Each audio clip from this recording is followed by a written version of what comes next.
Hello, I'm Beste Hira. We're gonna talk today about real kebab.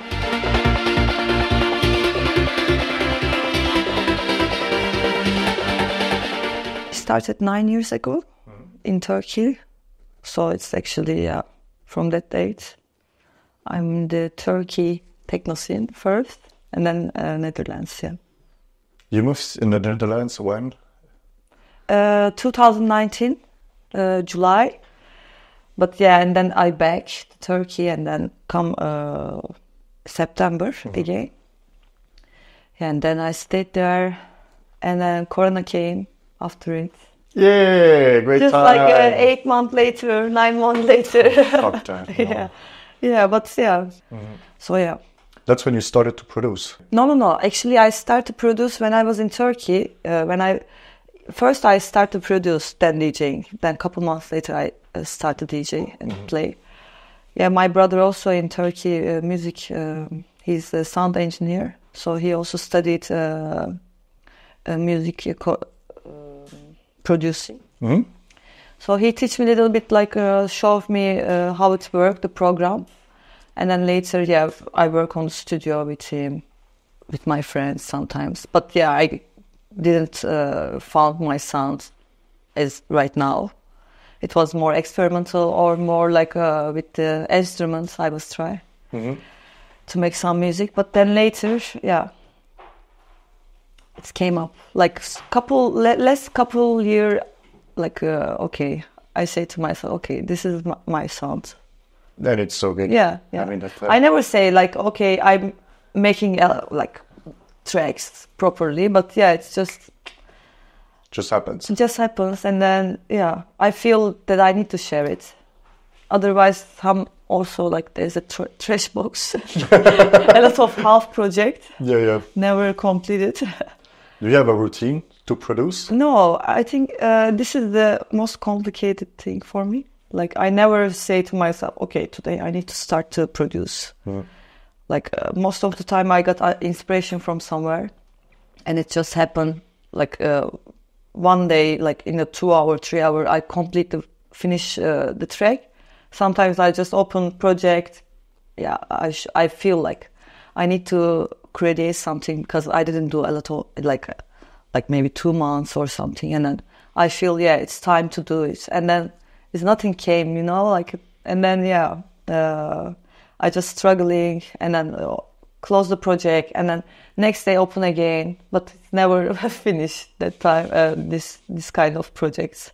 When I get the inspiration, like after some good parties, or like if I listen my idols, I say, then I got inspiration and I go home and just start to make something, and then it's happened.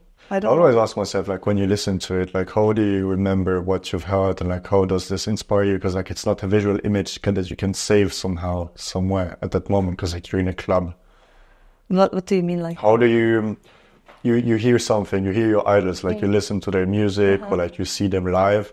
How do you captivate? Like, how do you keep this in your mind and then go home and produce? How actually, I don't know, like some sound in the music that moment, it's getting a loop on my brain all the time. I cannot go somewhere else, like, because that loop is already turning my brain like whole night, or like if I go to bed even sleeping, there is one sound in my ear, like really affect me that moment, for example. So I try to catch that sound, for example, but then using some plugins or like put some like effect, and then I just like turn another sound, and actually, this is better now. That's good. You make it your own then. And how often do you do this? How often? Maybe per month.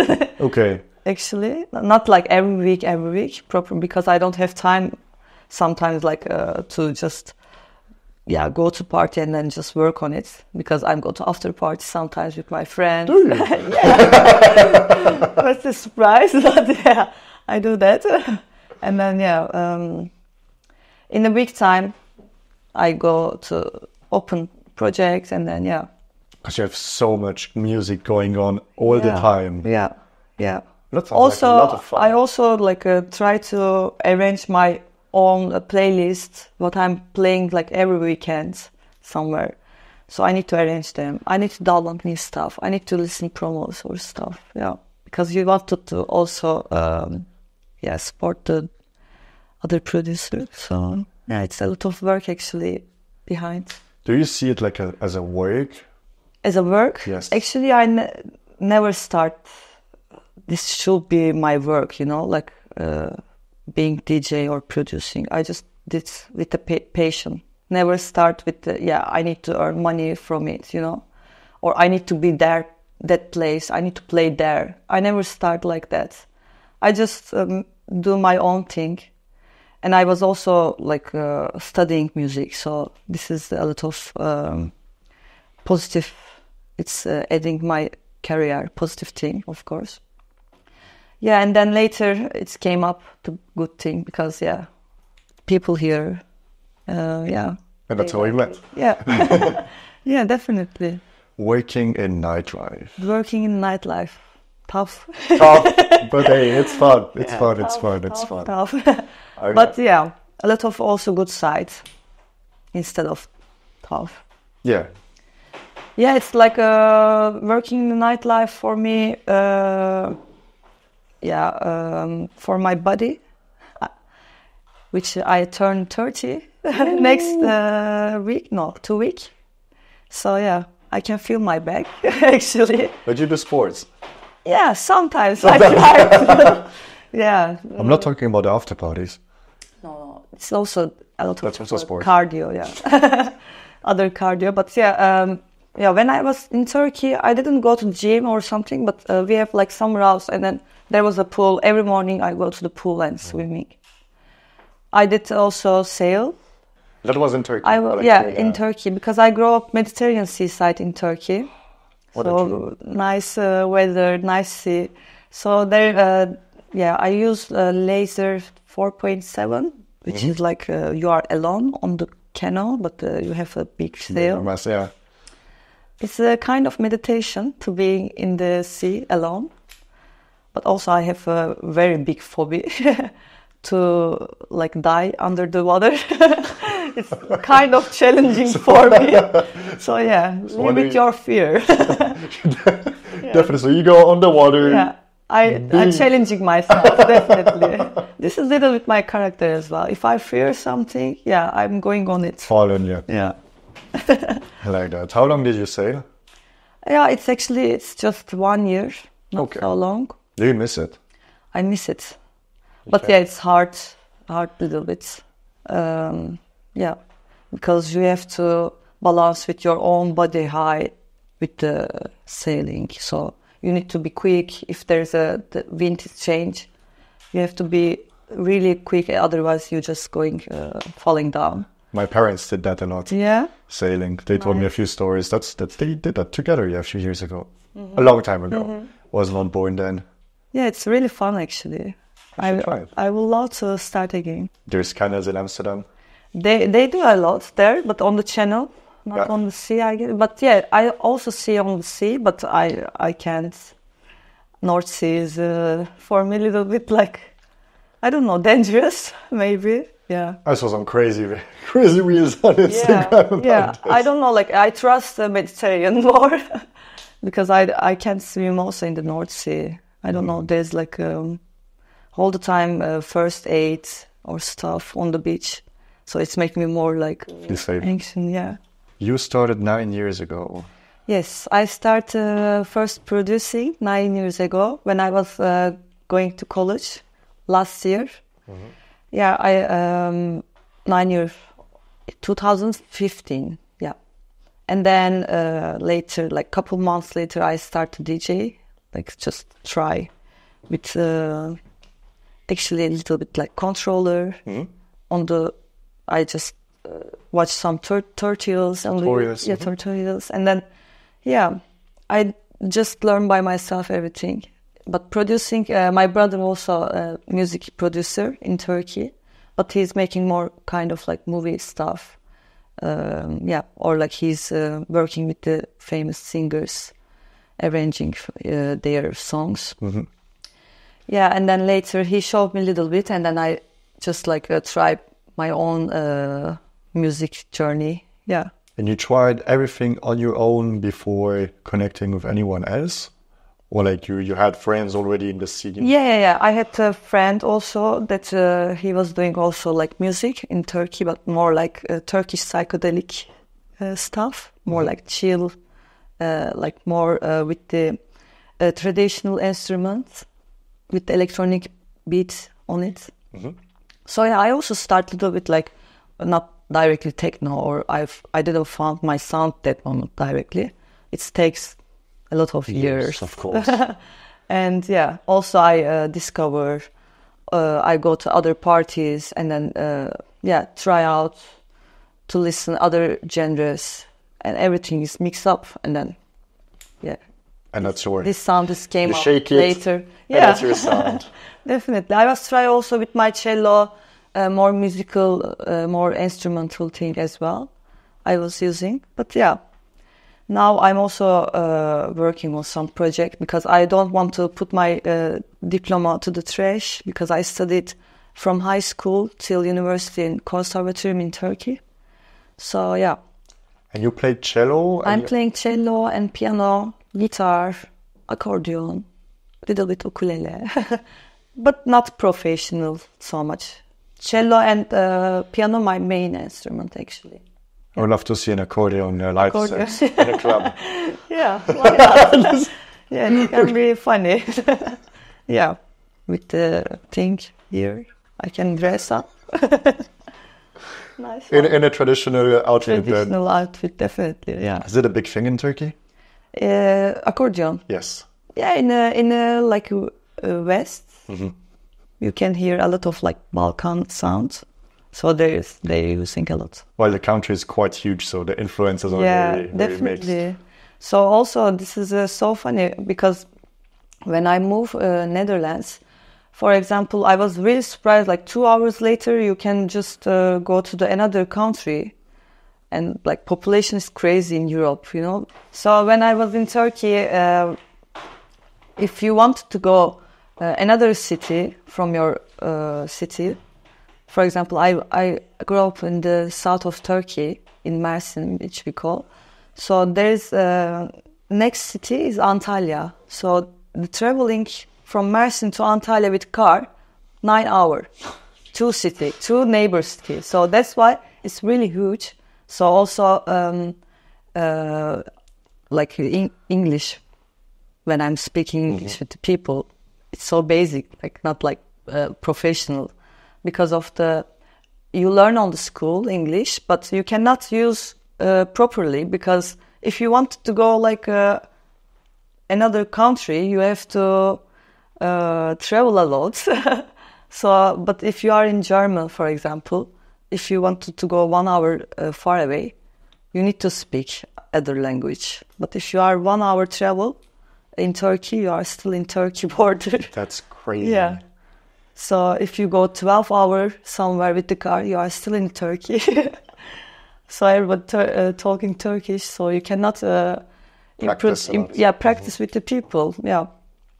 So when I moved in Netherlands, I proper practice there, and then I improved myself. And you did, and here you are. Yeah. How is the Turkish scene? Turkish scene is really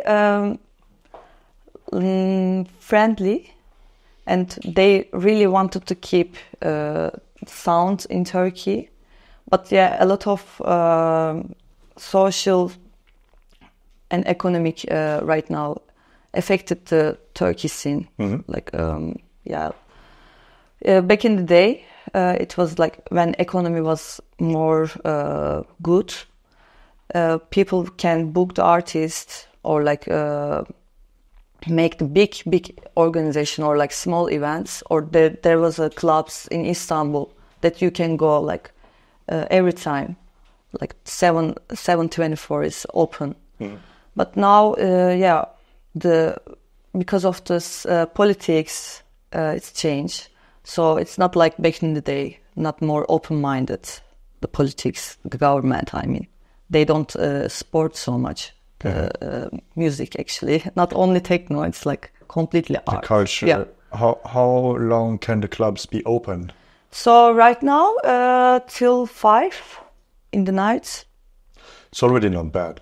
Yeah, not really bad, but yeah, after Corona, it's crazy. It says like 12 is finish, and 12 is actually clubs are open. It's like when they open. Yeah, they directly like say after Corona, it was a little bit like excuse for the government to make it not crazy. So they say like, okay, it's not legal to make it after 12 music everywhere. But yeah, a lot of musicians say, no, how we gonna pay our rent, or like how we gonna live, you know? So yeah, doesn't work, of course. So now it's still 5. But Turkish scene, there's a lot of commercial thing happening, but also some collective. They are my friends as well. They try to keep the sound as well. So they don't think about any profit or something. They just throw the party. Back in the day, we also like in Mersin, where I grew up, with the couple friends, we just rent the all sound system, and we were bringing the generator on the mountains. So just That's like walking so nice. 2 kilometers, like hiking almost, with the generator and the sound system, and throw the party there, because police cannot come with the car or something. So yeah, till the morning or next day we camping there and just do the party. This is the actually like real rave soul. So that's why I have a lot of respect. Yeah, it's the passion. Yeah, and I think definitely. if you start by doing this, then you really understand what it's about from the beginning. And when there is no capitalistic intention behind it. Yeah. I mean, at the end, it's all a business, that's for sure. But like when you start with these things, you know the roots. Yeah, definitely. Because people are just a couple of group just being together, and they just wanted to listen music in the big loud sound system.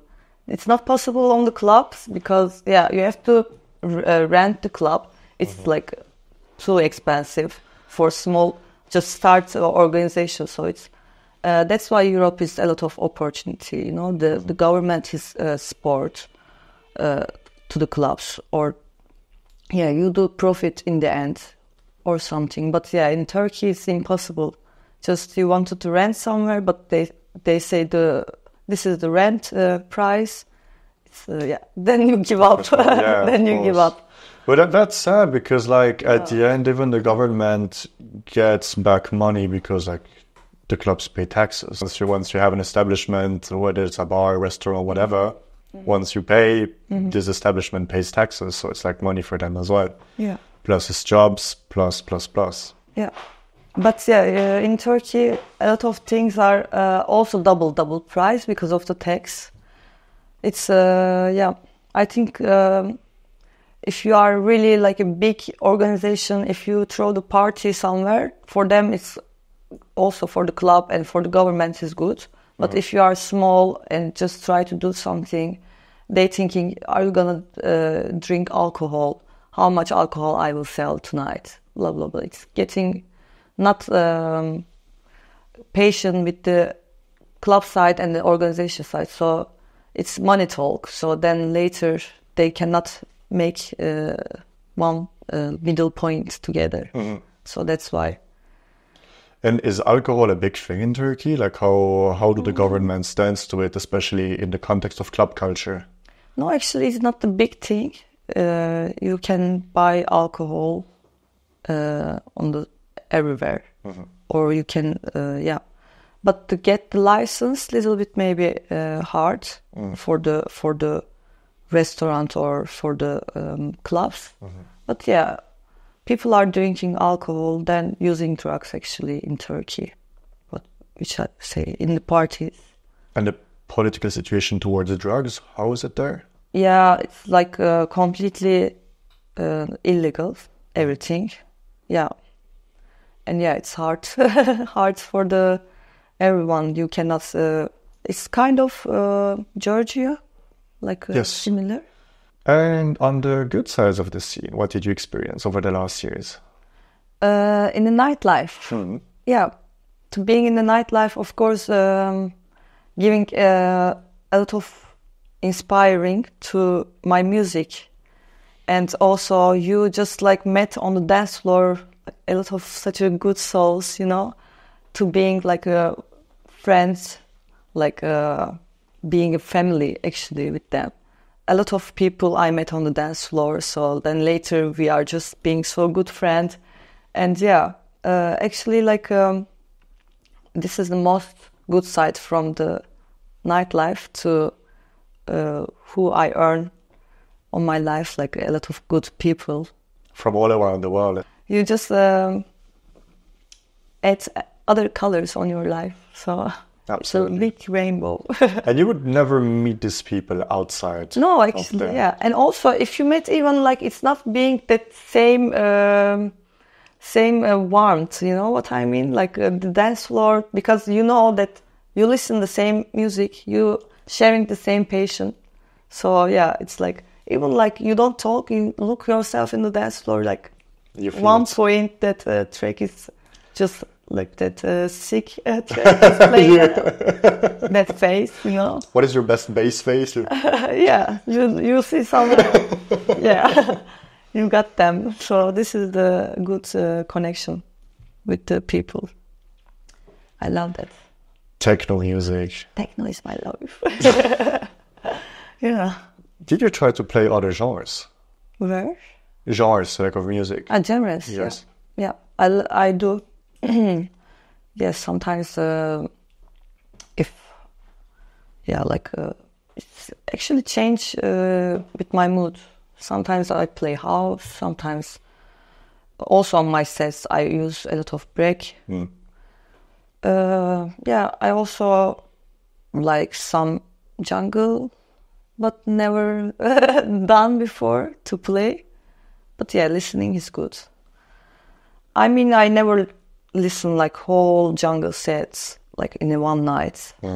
But yeah, I used to go also psychedelic parties in Turkey, like some psytrance when I was a little bit young. Yeah. The psytrance parties, were there also like raves in the mountains, as you were saying before? Yeah, definitely. It's crazy mountains, in the nature. They throw the best party there. Like it's the perfect context to do this. Definitely. The psytrance scene. We do have the same forest in or Switzerland. Yeah. I mean, it's fun people. It's very, fun people. very welcoming. Definitely. I like it. Yeah. I like to go that kind of parties. Yeah. Because my friend group in Turkey, they like it and psychedelic sounds, and when the party happening around, just drive there, camp there, and then have a good time. Yeah, they were asking, "Yeah, are you coming? Yeah, let's go." I'm coming. Yeah, let's go. Yeah, also like a show with the like visuals, or they have like fire thing. To watch them, and the neon decoration it's of the like lycras. Cirque, you know, like like a park, little bit like a playground. Yes. I mean, at the end, we just all stay children, but just the playground evolves. Playground is changing. Yeah, it's fun. It's important to stay creative. Stay child. Stay a child. Yes. Yeah. Keep it. Keep it. What were the most challenging situations you've been on over the last years? Challenging for me is really being creative. At the same time, when I move in Netherlands, I need to also another job to work because I was not like that DJ career back in the day when I moved there. So it was for me a little bit like a hard time to focus one job and also DJing, also discovering, also networking with the people. A lot of like, hard work actually. But I never did this, I never see this as a work because of my passion. So that's why the musical side, my professional side is going smooth actually. But yeah, to keep the other work, which is you didn't study or you didn't know anything, and then you just need the money and then you go to work every morning. Like it's really Was it full hard. time? It was a full time. Oh, why? Okay, that must have In been the very hotel, intense. Yeah. And also I was giving the lessons. I'm a music teacher. I was giving the piano lesson to the kids because I would love to do that. Still I'm keeping it. You still do it? Yeah, in one day in a week. But yeah, I have some students. I would love to see them how they growing actually.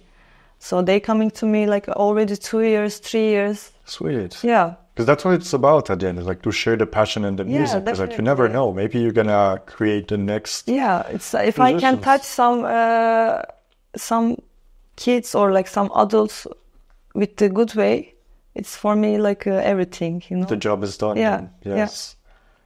That's beautiful. Yeah. And how did you manage this whole? Like, how did you not get a burnout out of all Yeah, this? actually, one point I was getting burnout almost, and then I say, okay, this is too much for me, maybe, so I need to stop. So actually, I didn't stop directly, but I say like maybe not full time, but part time I can work, and then later, I focus more on the music. So a lot of things are coming more. I realize when I full focus on music. Yeah, and then I just say, okay, it's time to stop with that job. How long did it take for you to make the jump? Yeah, it's like after, like Corona time also, I was working partly. It's almost 1.5 year, 2 year, I can say. Yeah. There you go. Yeah. And then later, I say, okay, I will keep my music teach one side and DJ also. And nowadays, how do you manage everything, like all your activities?